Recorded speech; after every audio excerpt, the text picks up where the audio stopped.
Lidah lembut mematahkan tulang. Yuk kita buat lagi rendang daging gluten. Hai, welcome back lagi ke channelku. Dan ini adalah lanjutan dari video yang sebelumnya ya, video aku buat glutennya itu bareng dengan si Eni Tangerang. Jadi sengaja sih sebenarnya aku nggak langsung proses gluten yang udah kami buat kemarin, karena aku mau lihat seberapa tahan kalau gluten ini disimpan di freezer. Dan ternyata cukup lama ya, jadi ini kondisinya masih oke banget. Aku udah keluarkan dari freezer dan udah aku turunkan di chiller selama 2 hari dan dia masih tetap oke. Oke, jadi untuk olahan kali ini aku maunya buatnya rendang. Jadi selain buat rendang, buat masak rendang bisa juga dibuat sate manis. Jadi untuk nasi padang yang menggunakan sate manis itu bisa juga. Atau mau dibuat chasio, jadi next aja, karena ini glutennya juga dikit ya. Yang kami buat itu dikit, jadi untuk saat ini aku akan sharekan yang buat rendang dulu. Dan satu lagi ya, mungkin buat yang vegetarian ya, untuk konsumsi gluten itu sebenarnya kurang bijaksana sih sebenarnya kalau untuk konsumsi hariannya. Tapi kalau buat untuk ada event, kalian mau buat yang lebih istimewa, sah-sah aja kalau buatnya dengan gluten seperti ini, buat rendang, sate, chasio, atau diolah menjadi yang lainnya. Tapi yang pasti kalau untuk makan harian itu hindari glutennya. Oke, lebih sehat sih kalau makannya itu hanya betul-betul yang tidak mengandung daging, tapi ya sayuran gitu ya. Jadi lebih bagus untuk tubuh. Karena untuk gluten itu sendiri,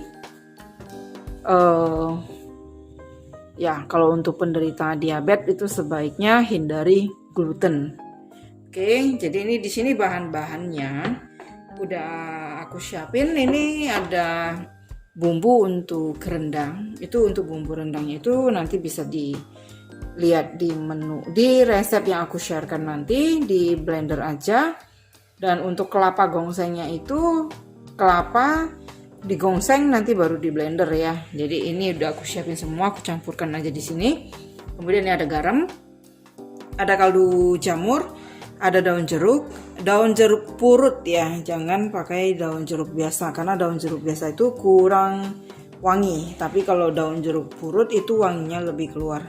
Kemudian ini ada daun salam. Daun salamnya ini aku pakai 3 lembar. Dan ini ada 3 buah kentang yang udah aku potong-potong. Dan supaya kentang itu tidak menjadi hitam saat kita selesai potong, itu bisa direndam dengan air. Jadi kandungan zat kapur yang ada di kentang itu tinggi ya. Jadi cuci beberapa kali, nanti airnya akan bening seperti ini. Dan ini ada kelapa, aku ambil yang kanilnya ya. Jadi dari 1 kelapa tua. Tergantung besarnya kelapa yang kalian pakai juga. Oke. Nah ini untuk glutennya seperti ini, cakep banget ya. Dan ini aku mau potong-potong.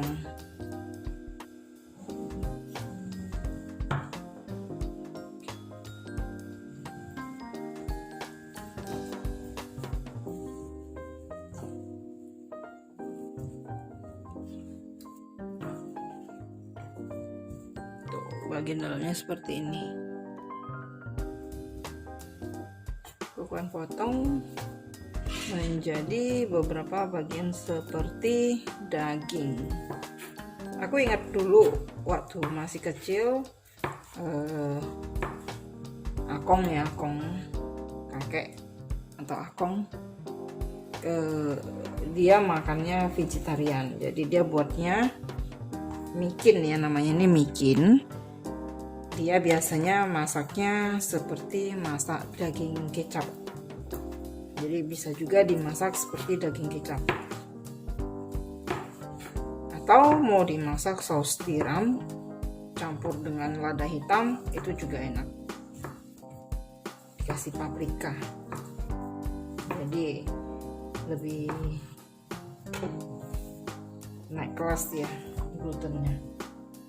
Nah ini glutennya udah aku potong, sekarang aku mau masak dulu. Jadi untuk masaknya aku mau goreng sebentar. Sebagian akan aku goreng ya, sebagian lagi aku nggak mau goreng. Jadi aku mau lihat perbedaannya yang digoreng dengan yang nggak digoreng itu seperti apa.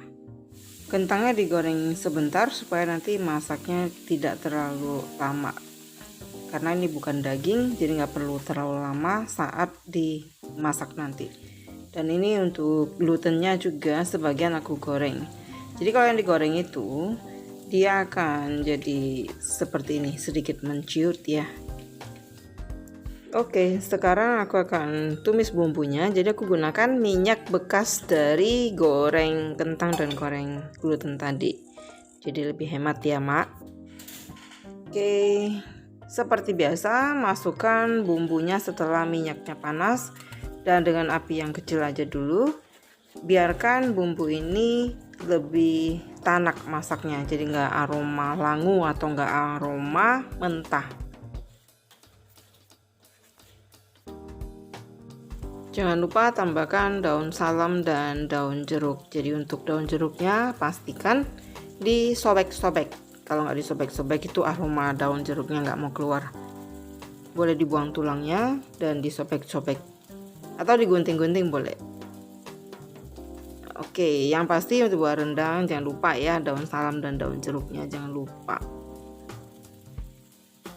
Oke, kalau sudah mulai tanak bumbunya, masukkan kentang dan gluten tadi. Aduk-aduk rata. Kalau udah aduk rata, masukkan santannya. Jadi ini bukan daging ya, jadi kalau daging santannya itu bisa lebih banyak karena kita perlu masaknya itu lebih lama supaya dagingnya itu bisa lebih lunak atau lebih lembut. Kalau gluten ini nggak perlu, jadi ini aku gunakan kurang lebih sekitar 200 cc atau 200 ml santan kanil ya.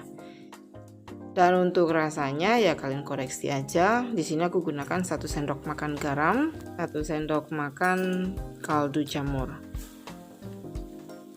Oke, diaduk dan dimasak sampai bumbunya itu atau airnya itu mulai meresap. Nah, jadi seperti ini. Oke, sudah selesai rendang daging palsu ya. Aku akan icip-icip lagi. Oke, sekarang ini pindahkan ke piring saji. Seperti ini dia rendang daging dari gluten. Rasanya aku akan makan dulu. Ini yang tidak digoreng. Jadi yang digoreng itu dia lebih menciut dan akan lebih padat ya. Kalau nggak digoreng ya dia nggak terlalu padat dagingnya. Oke, aku makan dulu.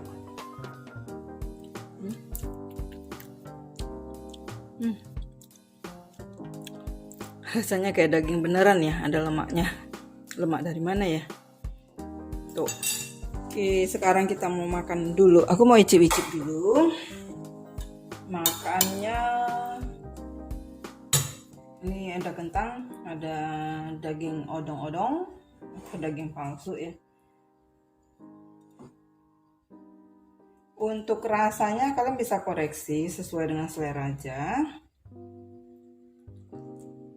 Ternyata dari tepung 1 kilo kemarin buatnya glutennya itu dapatnya lumayan banyak kalau dimasak rendang seperti ini. Jadi ini bisa untuk makan mungkin sekitar 6-7 orang ya. Jadi kalau ada event mungkin bisa dijadikan pilihan buat kalian yang suka makannya veggie. Ini aku mau makan.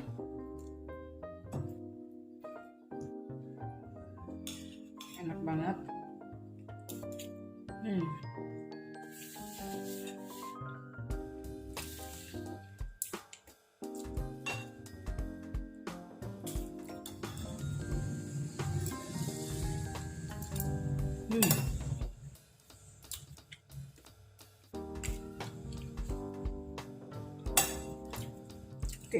Aku lanjutkan dulu makannya sampai selesai. Dan buat kalian yang baru nemu channelku, jangan lupa ya di like, kemudian di subscribe buat yang belum subscribe, dan klik tombol loncengnya supaya setiap ada video baruku kalian bisa dapat notifikasinya. Siapa tahu ya yang aku bagiin boleh bermanfaat buat kalian. Dan buat kalian yang support aku selama ini, thank you buat supportnya dan terus support aku supaya aku bisa tambah semangat lagi berbagi resep dan pengalamanku. Oke, sampai di sini dulu pertemuan kita kali ini. Thank you for watching. See you. Bye bye.